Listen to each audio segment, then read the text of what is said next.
Yesu ya yi zance da su ya kuma ba su misali. Mulkin sama yana kama da wani sarki, wanda ya shirya wadansa boke hanganci, wanda ya shirya wadansa boke hanganci. Ya aiki bayinsa ya ce, Ku je ku kira dukan mutane wanda na ba su gayyata.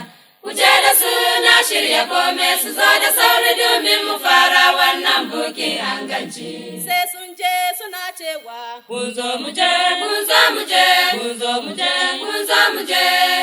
Zo zo kun zo mu je. Sarki yana kiran mu, zo zo kun zo mu je. Bukin hanganci, kun zo mu je, kun zo mu je, kun zo mu je, kun zo mu je. Zo zo kun zo mu je. Sarki yana kiran mu, zo zo kun zo mu je. Bukin hanganci.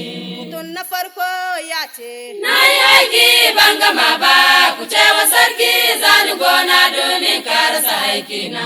mutum na biyu kuma ya ce, Na kai kaya na kasuwa, na je ban gama ba, ku ce wa sarki zan je domin karasa kayana.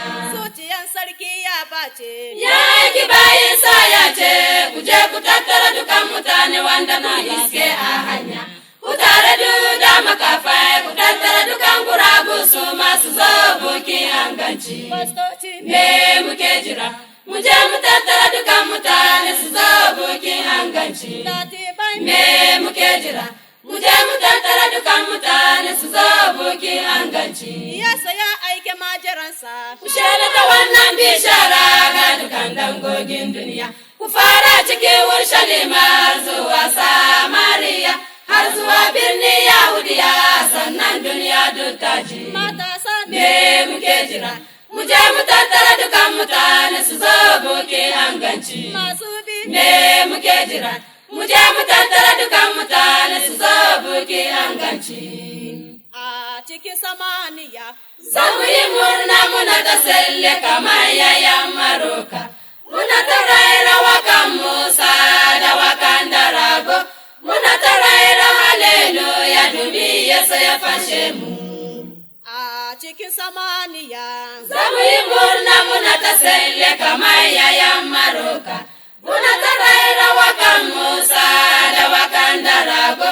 Muna ta raira haleluya domin Yesu ya fashe mu. zumunta Me muke jira, mu je mu tattara dukan mutane su zo bukin hanganci. mawaka Me muke jira, mu je mu tattara dukan mutane su zo bukin hanganci. latibai Me muke jira, mu je mu tattara dukan mutane su zo bukin hanganci.